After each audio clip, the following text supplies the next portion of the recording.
Good afternoon students. तो जैसा कि आप स्लाइड में देख ही रहे हैं और कल भी हमारी क्लास इसी पीपीटी पे की गई थी। Opportunity cost theory of international trade given by Haberler, और आज हम इसको ख़त्म करने वाले हैं चैप्टर को। दो क्लास अपनी हो चुकी है। इसके बारे में परीक्षा की दृष्टि से भी ये बहुत ही महत्वपूर्ण है। पूरा बड़ा क्वेश्चन भी इस पे आ सकता है, छोटा क्वेश्चन भी बी सेक्शन में इस पे बनता है, और ए सेक्शन में और छोटा क्वेश्चन भी इस पे आ सकता है। तो जैसे जैसे मैं स्लाइड चेंज कर रही हूँ, आपको समझ आ रहा होगा कि ये स्लाइड हम कल कर चुके हैं discuss. Increasing opportunity cost and international trade. जब दो देशों के पीपीसी मूल बिंदु के कॉनकेव होते हैं, तो जो है दोनों देशों में व्यापार के बाद कंजप्शन पॉइंट, प्रोडक्शन पॉइंट क्या होगा, गेन्स फ्रॉम ट्रेड क्या होगा। गेन्स फ्रॉम ट्रेड को आप इस तरीके से समझ लीजिए कि उपभोग की दृष्टि से भी आप बता सकते हो कि व्यापार के बाद दोनों को लाभ हुआ है, और वो उत्पादन की दृष्टि से आप ये बता सकते हो कि क्योंकि हर देश जो है वे किसी एक वस्तु के ज़्यादा प्रोडक्शन की तरफ जाएगा, तो उसको विशिष्टीकरण भी उस प्रोडक्शन में हासिल होगा। तो दोनों दोनों वस्तुओं को बहुत बहुत ज़्यादा मात्रा में उत्पादित करने की चिंता से वो विमुक्त हो जाएगा, और दूसरी वस्तु को अब वो कम बनाएगा, और उसमें एलोकेटेड जो रिसोर्सेज थे उनको शिफ्ट करके वो अपनी इस विशिष्टीकृत वस्तु के उत्पादन में लगा देगा, जिससे कि वह कम लागत पर अधिक उत्पादन करने में कामयाब होगा। तो ये एक्सप्लेनेशन इसी पिछली स्लाइड का ही था, वो हम कर चुके हैं। नेक्स्ट जो है, आज हम जा रहे हैं जिस नए केस को डिस्कस करने, इंटरनेशनल ट्रेड और अपॉर्चुनिटी कॉस्ट के बारे में। वो स्लाइड आपके सामने खुल गई है, और आपको डायग्राम को देखने से लग रहा होगा कि एक्स एक्सिस पे वही एक्स कमोडिटी, वाई पे वाई कमोडिटी, और जो पीपीसी है उनका जो शेप है वो मूल बिंदु के कॉन्वेक्स है ना। तो बहुत ध्यान से देखेंगे तो आपको दिखाई देगा कि ए बी एक पीपीसी है, और ए वन बी वन दूसरा पीपीसी है दूसरे देश का। सेम एग्जाम्पल है, लगभग लगभग बिंदु भी वही लिए गए हैं जो पिछले हमने इंक्रीजिंग अपॉर्चुनिटी कॉस्ट वाले डायग्राम में लिए थे। ए बी वन रेखा जो है वो एक तरफ से देश ए के और दूसरी तरफ से देश बी के पीपीसी की को छूती है। स्पर्श रेखा है उन दोनों की, जो कि अंतर्राष्ट्रीय विनिमय अनुपात रेखा है।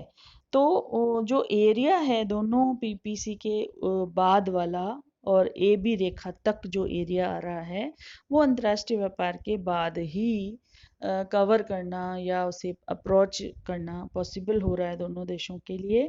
तो यही व्यापार से लाभ की स्थिति को बताता है, यदि दोनों देश इस कंडीशन में व्यापार करते हैं।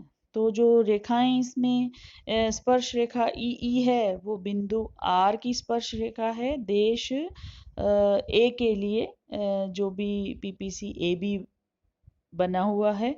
और जो रेखा आपकी एफ एफ है वो पॉइंट एस के लिए स्पर्श रेखा है देश बी के लिए, जो देश बी का ए वन बी वन पीपीसी बना हुआ है। तो ये जो स्पर्श रेखाएं हैं वो व्यापार से पूर्व की घरेलू विनिमय अनुपात रेखाएं हैं, जो कि दोनों देशों के लिए अलग अलग है। व्यापार के बाद दोनों की एक ही अंतर्राष्ट्रीय विनिमय अनुपात रेखा ए बी वन हो जाती है। तो इस तरीके से डिक्रीजिंग अपॉर्चुनिटी कॉस्ट कंडीशंस के चलते जब दोनों देशों में same returns to scale prevail हो रहे हैं, तो अंतर्राष्ट्रीय व्यापार से दोनों देशों को लाभ होगा, ऐसा हैबर्लर की थ्योरी कहती है। डायग्राम के बिल्कुल सामने जो है वो इसका एक्सप्लेनेशन दिया हुआ है, मैंने आपको वैसे बता भी दिया है। और यदि आप कंटिन्यूटी में बहुत ध्यान से पढ़ते आ रहे हैं, और जो पीडीएफ नोट्स भी मैंने शेयर किए हैं आपसे, उसमें भी यह चीज़ बहुत ध्यान से बताई गई है आपको, तो आपको दिक्कत नहीं होगी इसको समझने में। इंग्लिश में ज़रूर है लेकिन बहुत ही सिंपल इंग्लिश है। जैसे कि हम हिंदी में ही बातचीत कर रहे हैं उसी तरह की इंग्लिश लिखी हुई है। A B is the production possibility curve for country A, और A1B1 is the production possibility curve for country B. In the absence of international trade, जब व्यापार नहीं है, the production equilibrium of country A is R and domestic exchange ratio indicate by price line EE, यानी EE उसकी स्पर्श रेखा है R की, becomes equal to the MRTXY। ठीक है। Similarly the tangency between A1B1 and domestic price line FF for commodity for country B determines the production equilibrium point at S। यानी कि व्यापार से पूर्व दोनों देशों का क्रमशः A देश का R और B देश का S प्रोडक्शन पॉइंट है। आफ्टर ट्रेड जो है वो दोनों पूर्ण विशिष्टीकरण करेंगे। देश ए जो है वो बिंदु ए पे प्रोडक्शन करेगा और देश बी जो है वो बिंदु B1 पे प्रोडक्शन करेगा। इस तरीके से दोनों ही अंतर्राष्ट्रीय विनिमय अनुपात रेखा AB1 पर कहीं भी कोई भी कंजप्शन पॉइंट को हासिल कर पाने में असमर्थ हो जाएंगे। तो जिस तरीके से दोनों का जो भी कंजप्शन पॉइंट होगा उसी हिसाब से उनका आयात निर्यात भी डिसाइड हो जाएगा। तो नेक्स्ट स्लाइड में उसी डायग्राम का विवेचन आगे दिया हुआ है कि if the international trade commences, यदि अंतर्राष्ट्रीय व्यापार इन दोनों देशों में प्रारंभ होता है तो दोनों की अंतर्राष्ट्रीय विनिमय अनुपात रेखा AB1 के द्वारा दिखाई जा रही है, जो कि दोनों देशों के PPC के एक एक बिंदु से टेंजेंट लाइन है। The position of opportunity cost curve AB and greater steepness of domestic price line EE relative to international exchange ratio line AB1 shows that country A will specialize completely in the production of Y commodity। क्यों देश जो है वो एक ही एक वस्तु में पूर्णतया क्या करेंगे, विशिष्टीकरण करेंगे। इसकी वजह उनकी डोमेस्टिक प्राइस लाइन की जो ढाल है वो हम अंतर्राष्ट्रीय विनिमय अनुपात रेखा से मिलान कर रहे हैं। लेकिन जनरली हम इस चीज़ से भी समझ जाते हैं कि जिसका PPC, जिस देश का PPC जिस अक्ष की तरफ ज़्यादा झुकाव रखता है या उस एरिया को ज़्यादा कवर करता दिखाई दे रहा है, इट मीन्स यह स्पष्ट है कि वह देश उसी वस्तु को बनाने की तरफ आफ्टर ट्रेड मूव करेगा। ठीक है। तो इस तरीके से हम जो है opportunity cost theory given by Haberler की तीनों अपॉर्चुनिटी कॉस्ट कंडीशंस को देख चुके हैं, जिसके अंतर्गत अंतर्राष्ट्रीय व्यापार पॉसिबल होगा और दोनों के इंपोर्ट एक्सपोर्ट की मात्राएं तय होंगी। दोनों को व्यापार से लाभ प्राप्त होगा क्योंकि दोनों ही उपभोग की उच्च प्रतिमानों को प्राप्त कर सकेंगे जो कि वो व्यापार से पहले नहीं कर पा रहे थे, तथा व्यापार के बाद दोनों में विशिष्टीकरण भी बढ़ेगा जिससे उनका लेबर जो है या जो भी उनके संसाधन हैं वो ज़्यादा स्किल्ड बनेंगे। तो इस तरीके से अपॉर्चुनिटी कॉस्ट थ्योरी आपकी समाप्त होती है। जहाँ तक क्रिटिसिज्म की बात है, आलोचनाओं की बात है, आलोचनाओं से विहीन कोई भी थ्योरी इस दुनिया में है नहीं। जब भी कोई विचार आता है तो उसके कुछ समर्थक विचारक होते हैं और कुछ उसके विरोधी विचारक अवश्य होते हैं। और विरोधी विचारकों का होना इसलिए भी ज़रूरी है क्योंकि विरोधी जब कोई पॉइंट उठाते हैं तभी उस थ्योरी में इम्प्रूवमेंट की गुंजाइश बनती है और फिर उनके कोई और शिष्य आते हैं और वो उस थ्योरी को सपोर्ट करते हुए उसको और डायनामिक बनाते हैं और समसामयिक बनाते हैं। तो जैकब वाइनर ने अवसर लागत सिद्धांत की तीखी आलोचना की है। इस सिद्धांत के खिलाफ उनकी मुख्य आपत्तियां निम्न प्रकार से है। तो परीक्षा की दृष्टि से यदि हम देखें तो आलोचनाओं पर हम बहुत ज़्यादा वक्त ज़ाया नहीं कर सकते हैं क्योंकि हमारी थ्योरी ही काफ़ी वर्ड लिमिट को कवर कर चुकी होती है। मान लीजिए आपको 500-700 वर्ड्स में कोई उत्तर लिखना है तो हमारी थ्योरी बहुत बड़ी हो जाती है, इसलिए हम आलोचनाओं को लिखेंगे ज़रूर लेकिन कम शब्दों में ही लिखेंगे। अतः पॉइंट्स आप अपने नोट्स में ज़रूर शामिल कर लें और उनको समझ भी लें। तो कल्याण विचार वेलफेयर कंसिडरेशन के लिए जैकब वाइनर का पहला तर्क है कि यह जो विचारधारा है opportunity cost theory of international trade, यह कल्याण के विचार को स्पर्श नहीं करती। यानी कि वो अपने थ्योरी में, हैबरलर जो है वो अपनी थ्योरी में फेल रहा है क्या क्या देने के लिए, टर्म्स ऑफ स्ट्रेन, सेक्रीफाइस और डिसयूटिलिटी। यानी जो भी संसाधन काम कर रहे हैं उनको काम करने से कितना स्ट्रेन महसूस हो रहा है, कितना त्याग अनुभव हो रहा है, या कितनी अनुपयोगिता महसूस हो रही है, इस चीज को यह थ्योरी कहीं भी टच नहीं करती है। तो संसाधन में श्रम महत्वपूर्ण संसाधन है, और वह एक जीता जागता एक व्यक्ति है जिसको इन सब चीजों से फर्क पड़ता है। थ्योरी ने उसके बारे में कुछ नहीं कहा है। तो क्या दिन रात मशीन की तरह व्यक्ति काम कर सकता है, या उससे कितना ही काम लिया जा सकता है, तो क्या उसकी मानसिक और शारीरिक स्थिति पे कोई फर्क नहीं पड़ेगा, आदि आदि विचार कल्याणकारी विचारधारा से संबंध रखते हैं, जिन्हें हैबरलर ने टच नहीं किया है, ऐसा जैकब वाइनर का कहना है।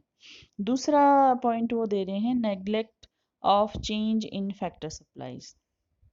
इन्होंने हैबरलर ने कहीं भी जिक्र ही नहीं किया, सब फैक्टर सप्लाईज को स्थिर या दिया हुआ मान लिया, जबकि हम जानते हैं कि समय के साथ साथ जनसंख्या बढ़ती है, श्रम की शक्ति भी बढ़ती है, श्रम शक्ति बढ़ती है। श्रम की शक्ति अलग चीज़ है, श्रम शक्ति बढ़ती है मतलब लेबर फोर्स, ज़्यादा लोग बाजार में काम करने के लिए उपस्थित हो जाते हैं, जिस पर यह सिद्धांत चुप है। नेक्स्ट है अनरियलिस्टिक अजम्पशंस। बहुत सारी अवास्तविक मान्यताओं के साथ यह थ्योरी चलती है, ऐसा जैकब वाइनर और अन्य आलोचक मानते हैं। क्योंकि जब हम इसकी मान्यताएं देख रहे थे, बहुत सारी मान्यताएं हैबरलर ने ली थी, जिसमें से परफेक्ट मार्केट या परफेक्ट कंपटीशन का पाया जाना है ना, ये सब एब्सेंस ऑफ एक्सटर्नल इकोनॉमीज और डिस इकोनॉमीज, यानी बाह्यताएं मौजूद नहीं है। जबकि हम जानते हैं कि प्रोडक्शन सेक्टर में बाह्यताएं बहुत ज़्यादा प्रभाव डालती हैं। जैसे मान लीजिए प्रदूषण का स्तर है, शुद्ध वातावरण का स्तर है, शुद्ध काम करने की जगह यदि बहुत हवादार है, अच्छी है, तो ये सब बाह्यताएं होती हैं जो कि प्रोडक्शन कॉस्ट को और प्रोडक्शन करने वाले फैक्टर्स को प्रभावित करती हैं, जिनके बारे में ये थ्योरी कुछ नहीं कहती है। और अंत में जैकब वाइनर यही कह देते हैं कि these assumption do not hold valid in the real life, की वास्तविक जीवन में तो ये सब पाई ही नहीं जाती हैं, ये सब अवास्तविक अव्यवहारिक मान्यताएं हैं। तो इस तरीके से क्रिटिसिज्म पर हम बहुत ज़्यादा वक्त ज़ाया नहीं करेंगे। मूल मूल चीज़ें हमें मालूम होनी चाहिए। जो सबसे पहले क्रिटिसिज्म की जानी चाहिए किसी भी थ्योरी की, अगर आपको याद ना भी हो तो भी आप पहला पॉइंट या एक पॉइंट ये जरूर लिख सकते हैं कि मान्यताएं तो आपने थ्योरी में लिखी होती है पहले ही, वो आपको याद होती हैं, तो उन्हीं मान्यताओं में से आप कुछ मान्यताएं उठा के उनकी आलोचना कर सकते हैं। अदरवाइज एमए फाइनल के आप स्टूडेंट हैं, बहुत ही डीप स्टडी आपको करनी चाहिए कि किस विचारक कि किस थ्योरी का कौन मेन आलोचक रहा है, यह आपको नाम सहित अर्थशास्त्री याद रहना चाहिए। तो आपका जो उत्तर है वो बहुत ही वेल इक्विप्ड बन जाता है। तो मैं बार बार कहती हूँ कि आप ये 1 वीक सीरीज और कुंजियाँ और ये शॉर्ट रास्ते जो हैं कामयाब होने के, वो कभी भी कामयाब नहीं होने देंगे आपको। डेस्क के इधर आना है तो आपको किताबें ही पढ़नी पड़ेगी और बहुत डीपली पढ़नी पड़ेगी। अपने पढ़ने के समय को बढ़ाइए, घंटे बढ़ाइए। यदि आप 2 घंटे पढ़ते हैं तो उसको धीरे धीरे बढ़ाकर 8 घंटे तक ले जाइए। 4 घंटे पढ़ते हैं तो उसको भी बढ़ाने की ज़रूरत है। अपना एक टाइम टेबल बना सकते हो, सुबह कितने घंटे, दोपहर, शाम। या किसी किसी को आदत होती है कि इकट्ठे ही रात को 9 बजे बैठ गए और 3 बजे तक पढ़ लिए, फिर सो गए, सुबह 9 बजे उठ गए। अपनी अपनी सोने उठने की आदतों की बात है। सब पे एक ही नियम लागू नहीं होता है सोने उठने और पढ़ने का। लेकिन अल्टीमेटली आपको इतने घंटे पढ़ना है ये आपको तय होना चाहिए, तभी जाकर आप बहुत अच्छे मार्क्स और डिवीजन से अपनी ये क्लास और नेट जेआरएफ की तैयारी इसके साथ साथ ही होती रहती है। क्योंकि वो भी अर्थशास्त्र से जुड़ा ही टेस्ट होगा आपका। कोई ऐसा तो है नहीं कि पढ़ ये रहे हो और आ गया साइकोलॉजी का ऐसा नहीं है। इसी अर्थशास्त्र को जिसको आप पढ़ रहे हो 2 सालों में इनमें लगा के, उन्हीं पेपर्स में से कुछ ना कुछ नेट जेआरएफ में आता है। इसलिए अपनी पढ़ाई को ऑनेस्टली कीजिए। और वापस जब हम इस पे आ जाते हैं टॉपिक पे, तो लास्ट में जैसा कि हम हर सिद्धांत की आलोचना के बाद उसका महत्व ज़रूर बताते हैं, क्योंकि कोई भी सिद्धांत जो हम पढ़ रहे हैं वो महत्वहीन तो है नहीं, है ना। उसका व्यावहारिक कुछ ना कुछ महत्व रहा है और रहता आया है, इसलिए हम उसका महत्व भी बता देते हैं कि चाहे जितनी आलोचनाएं कर दी हो जैकब वाइनर और विभिन्न आलोचकों ने, लेकिन इस थ्योरी के कुछ